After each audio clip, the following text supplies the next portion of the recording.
انسانوں میں صبر بھی کم ہوتا ہے، حوصلہ بھی کم ہوتا ہے، اللہ نے انہیں عقل بھی کم دی ہوتی ہے، اس کی حکمت کا تقاضا ہے۔ اور پھر جو بی بی امیر ہو وہ کبھی غریب ہو جائے تو اس کے لیے جینا مشکل ہو جاتا ہے۔ غریب آدمی امیر ہو جائے تو گزارا ہو جاتا ہے، اور خدا نہ خواستہ امیر اگر غریب ہو جائے مشکل ہوتی ہے۔ سیدہ طیبہ طاہرہ حضرت خدیجہ الکبریٰ رضی اللہ تعالیٰ عنہ مکے کی ملکہ تھیں۔ آپ فرماتی ہیں 20 نوکرانیاں تھیں میرے گھر میں۔ توجہ ہے میری بات پر؟ یہ آگے آگے والوں کو سمجھ آ رہی ہے، کوئی ہاں نہ کر رہے ہیں، پیچھے والے تو بالکل گمسم ہیں۔ بھائی دوستو توجہ کرنا میری بات پر۔ مکے کی ملکہ 20 عورتیں کام کرنے والی، فرماتی ہیں کبھی پانی کا گلاس بھی اٹھ کے نہیں پیا تھا۔ اللہ۔ پھر اسی بی بی نے حضور کی غلامی اختیار کی، پھر کلمہ پڑھا۔ ظہر کے وقت ابن اسحاق کہتے ہیں ظہر کے وقت انہوں نے اپنا مال حضور کے قدموں میں سارا پیش کر دیا۔ عصر سے پہلے پہلے میرے نبی نے ہر چیز اللہ کے رستے میں تقسیم کر دی۔ جس کی 20 کنیزائیں تھیں، پڑھو کنز الامال، یہ حدیث اختلاف روایات کے ساتھ بخاری میں بھی موجود ہے۔ حضرت ابو ہریرہ رضی اللہ تعالیٰ عنہ فرماتے ہیں کہ سیدہ طیبہ طاہرہ حضرت خدیجہ الکبریٰ کے بارے میں محبوب نے فرمایا کہ خدیجہ میرے لیے کھانا پکا کے باورچی خانے سے نکلی، خود حضرت خدیجہ کپڑوں پہ پیوند لگے، خود چولہا جلایا، خود چولہا جلایا۔ اور وہ بی بی جس کے پاس ہر گھنٹے کے بعد نیا سوٹ تیار پڑا ہوتا تھا، اس کے کپڑوں کو پیوند لگے۔ جیم جان دا کچھ وسا نہیں، جان یار نو دے تے شاد ہو جا، اس سے دل دے ہیں فساد سارے، دل دلبر نو دے تے آزاد ہو جا، جو رکھے آباد تے رو وسدا، تے جدوں کرے برباد برباد ہو جا، جدوں کرے برباد ہاں پھر برباد بھی ہو۔ صرف سکھ لینے کے لیے نہ ہو، وَلَنَبْلُوَنَّكُمْ بِشَيْءٍ مِّنَ الْخَوْفِ وَالْجُوعِ وَنَقْصٍ مِّنَ الْأَمْوَالِ وَالْأَنفُسِ وَالثَّمَرَاتِ۔ یہ تو شہادت گاہ الفت میں قدم رکھنا ہے۔ لوگ آسان سمجھتے ہیں مسلمان ہونا۔ حضرت خدیجہ کھانا پکا کے نکلی، کپڑوں پہ پیوند لگے ہوئے، اور سادے سے برتن میں جب کھانا لے کے آئی نا، حضور کے سامنے کھانا رکھا تو اللہ کے رسول علیہ السلام غور سے سیدہ خدیجہ کو دیکھنے لگے، غور سے دیکھنے لگے۔ حضور کیا دیکھ رہے ہیں؟ تو محبوب فرمانے لگے خدیجہ تیرے آنے سے پہلے پہلے جبریل امین آ گئے۔ ہر واقع کہہ رہے ہیں یا رسول اللہ خدیجہ کھانا لے کے آ رہی ہے، اور رب فرماتا ہے جب خدیجہ کھانا لے کے آئے تو اسے اس کے رب کا سلام کہہ دینا، اسے اس کے رب کا۔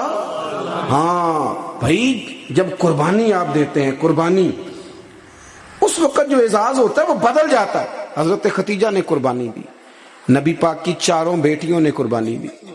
حضور کی کتنی بیٹیاں؟ بول کے بتاؤ، بول کے جی۔ یہاں بڑے دس دے کیوں نہیں جی، کنیاں نے؟ اللہ آپ کو خوش رکھے۔ 4 بیٹیاں حضور کی۔ یہاں بڑے بڑے لوگ، اب نہ لوگ عمروں کا حساب کرنے لگ گئے۔ مجھے ایک صاحب کہنے لگے جی ایک بندہ کہہ رہا عمر اتنی بنتی ہے تو اتنی بنتی ہے تو 4 کیسے ہو گئی؟ میں نے کہا دین کاؤنٹنگ سے نہیں ہوتا، دین اللہ رسول کے فرمان کا نام ہے۔ وہ کاؤنٹ کرنے سے دین نہیں بنتا بھائی۔ خود رسول کریم نے فرمایا یہ میری بیٹیاں۔ کب؟ حضور کی ایک صاحبزادی حضرت عثمان غنی کے نکاح میں تھی، انتقال کر گئی، نبی پاک نے دوسری کا نکاح کیا تو صحابہ نے عرض کی حضور بڑے خوش نصیب ہیں، عثمان کو آپ نے دوسری بھی دے دی۔ تو حضور نے فرمایا یہ تو میری 2 بیٹیاں تھیں، یہ تو میری 2 بیٹیاں تھیں، میری 40 بھی ہوتی تو ایک کے بعد دوسری انتقال کرتی رہتی، میں ساری عثمان غنی کے نکاح میں دے دیتا۔ نور کی سرکار سے پایا دوشالہ نور کا، ہو مبارک تجھ کو ذوالنورین جوڑا نور کا۔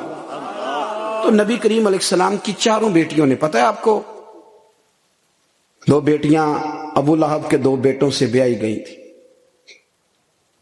وہ جتنا لوگ بلیک میل کر سکتے ہیں نا، ایک تکلیف ہوتی ہے جسمانی، ایک نفسیاتی ہوتی ہے، کسی کو تنگ کرنا، اذیت دینا، بچوں کی طرف سے، ماں باپ کی طرف سے، وہ جو نفسیاتی تکلیف ہوتی ہے وہ آدمی کو بڑا کمزور کر دیتا۔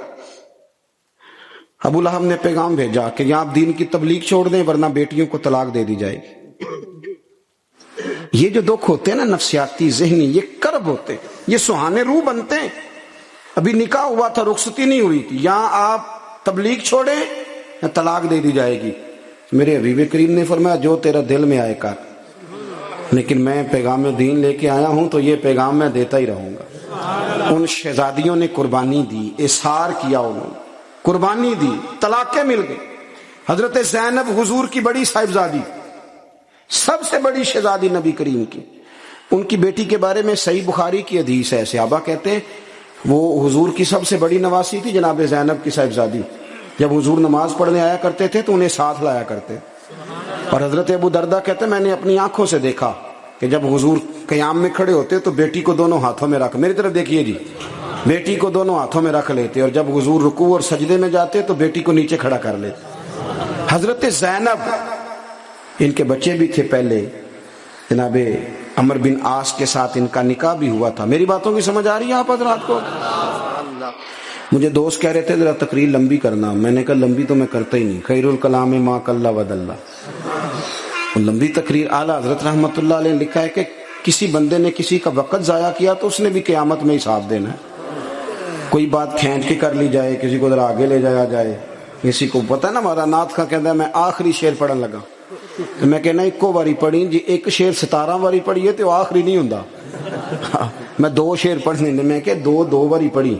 اب ایک اور بیماری بھی لگی ہے، ایک جگہ میں حاضر تھا تو کہنے لگے حضرت صاحب میں تو آج ایک نواں کلام سنانا ہے، میں کہ تو مہربانی کر کے مینوں کو پرانا ہی سنائی، نویں باج سوارے بھی کرنے پیندے نے، پرانا سنا، کوئی پیر میر علی شاہ صاحب کا سنا، اعلیٰ حضرت بریلوی کا سنا، مولانا حسن رضا کی کوئی بات سنا، یہ کیا بات ہوئی؟ آمدام برسر مطلب جناب زینب گھوڑے پہ بیٹھی تھی، حبار بن اسود، حضرت زینب کے پیٹ میں بچہ تھا۔ ہمارے ہاں نا مکھی ماری جاتی ہے، حضور کے سارے خاندان نے قربانی دی ہے، سارے خاندان، توجہ رکھنا بات پر۔ جناب زینب کے جسم اطہر میں اولاد تھی، بچہ تھا۔ حبار بن اسود نے نا، وہ بیٹھی تھی گھوڑے پہ تو نیزہ مارا، گھوڑے پر یا اونٹ پر، گھوڑے کو نیزہ مارا، گھوڑا تیز دوڑا، جناب زینب گھوڑے سے گر گئی، ان کے پیٹ میں بچہ تھا، ضائع ہو گیا۔ پھر وہ کافی دیر علیل رہی، اسی بیماری سے ان کا وصال ہوا، وہ شہید ہوئی۔ بڑی تکلیف ہوئی نبی کریم کو، بڑی تکلیف۔ فتح مکہ کے موقع پر نا حبار بن اسود کلمہ پڑھنے آیا، سیرت ابن حشام والے کہتے ہیں جب وہ آیا تو اس نے چہرے پہ کپڑا رکھا ہوا ہے، نبی کریم علیہ السلام کی بارگاہ میں حاضر ہوا تو حاضر ہو کے نا عرض کرنے لگا یا رسول اللہ صلی اللہ علیہ وسلم کو بہت بڑا دشمن بھی آئے تو معاف کر دیتے ہو؟ حضور خاموش ہیں، گردن جھکی۔ پھر کہنے لگا بہت بڑا دشمن بھی آئے تو معاف کر دیتے ہو؟ حضور خاموش ہیں۔ تیسری دفعہ اس نے چہرے پہ نقاب ڈالا تھا نا، حضور بڑا دشمن بھی آئے کلمہ پڑھے تو معافی ہے؟ حضور نے چہرہ اٹھایا تو آنکھوں میں آنسو تھے۔ حضور فرمانے لگے حبار یہ چہرے سے کپڑا ہٹا، بیٹیاں بھولا نہیں کرتی، تو کلمہ پڑھ میں تجھے بھی معاف کرنے کو تیار۔ بیٹیاں بھولا نہیں کرتی، تو پڑھ کلمہ۔ پورے خاندان نے قربانی، پورے۔ حضرت سیدہ فاطمہ الزہرا سے کسی نے پوچھا تھا بی بی صاحبہ دین کے لیے سب سے پہلے آپ کو کب تکلیف اٹھانی پڑی؟ حضرت فاطمہ فرماتی میں چھوٹی سی تھی جب میری اماں وصال کر گئی، اور جب جناب ابو طالب وصال کر گئے تو مجھے کسی نے پہلے دن جب میں نے یہ تکلیف دیکھی اور صحیح کسی نے مجھے آ کے بتایا کہ فاطمہ نبی پاک علیہ السلام نا حرم کعبہ میں سجدے میں تھے، اونٹ کی اجڑی بڑی وزنی ہوتی ہے، حضور سجدے میں تھے، ابو جہل نے 2 لوگوں سے کہا تو انہوں نے اونٹ کی اجڑی لا کے نا نبی پاک کے سر پہ رکھ دی۔ حضور علیہ الصلوۃ والسلام ساری قوتوں کے مالک ہیں، لیکن بظاہر حضور سر اٹھاتے ہیں تو تکلیف ہوتی ہے۔ فاطمہ نہ ابو بکر صدیق مکے میں ہیں، نہ مولا علی موجود ہیں، تو آپ چلیں گی؟ بی بی صاحبہ کہتی ہے میں اس عمر میں چہرے پہ نقاب ڈال کے نکلی، اس عمر پہلے دن نکلی، اماں چلی گئیں، پہلے دن میں نکلی، اور جب میں حرم کعبہ میں گئی تو میں نے لوگوں کو اپنے باپ پر معاذ اللہ ہنستے ہوئے دیکھا۔ کہتی میں نے کھینچ کے اجڑی حضور کی اتاری، نبی کریم نے میرا چہرہ دیکھا تو حضور رو پڑے۔ فاطمہ تو کیسے آئی؟ حضور مجھے اطلاع ملی۔